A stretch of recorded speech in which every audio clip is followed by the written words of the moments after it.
Britain is now just over a week away from its crucial June 23rd vote on whether to remain in the EU or to leave. As the day nears, campaigning for both sides is intensifying, and polls of voters are showing a neck-and-neck race. Canadians are concerned.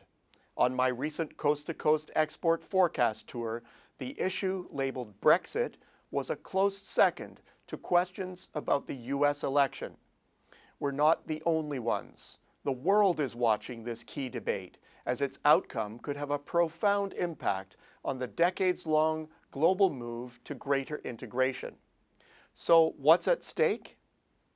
The issue ignited during the 2015 UK general election, when a promise was made by Conservative leader David Cameron that if his side won the election, there would be a referendum on EU membership. This was in response to growing discontent among his own MPs and the UK Independence Party about the costs and consequences of EU membership. The Conservatives won, and the clock started ticking.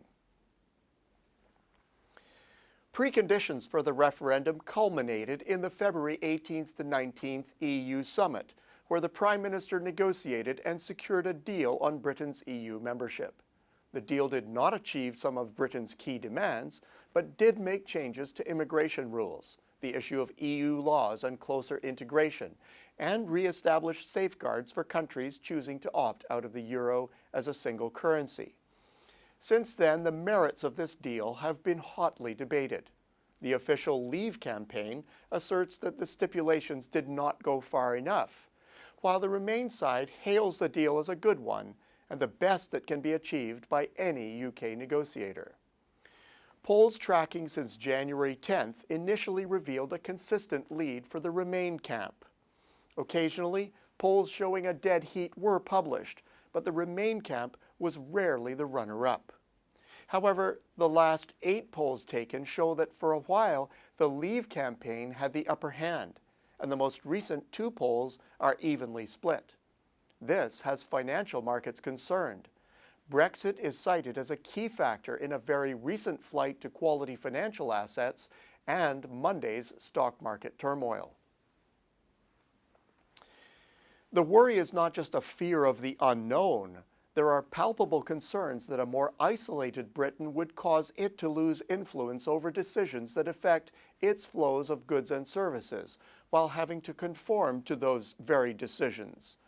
If so, it risks losing out on key industrial investments and holding on to the ones it has. Critically, leaving the EU would threaten London's status as a global financial centre, given, among other things, that Britain's influence over the proposed Capital Markets Union would be at risk.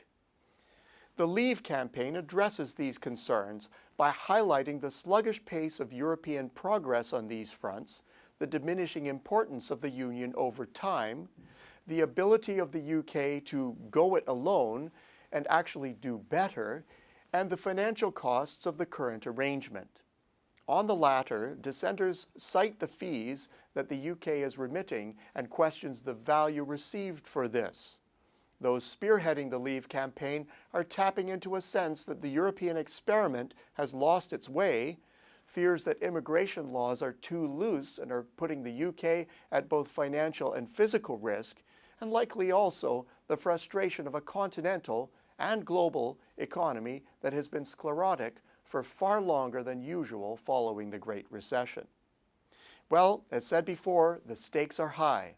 If the Leave vote succeeds, withdrawal would not be instant, but would have to take place by mid-2018 at the latest. It would be akin to a vote of non-confidence for the Prime Minister, the face of the Remain campaign. It would likely throw the pound into a zone of volatility as the implications for its reserve currency status are debated. And it would put flows of goods and services at risk, not so much final goods, but more so those connected more closely to the UK's global and continental supply chains. Canadians connected to the 3.1% of our goods that flow there, the services and foreign affiliate activities, are watching the debate and analyzing effects with keen interest. The bottom line, Brexit is on center stage globally.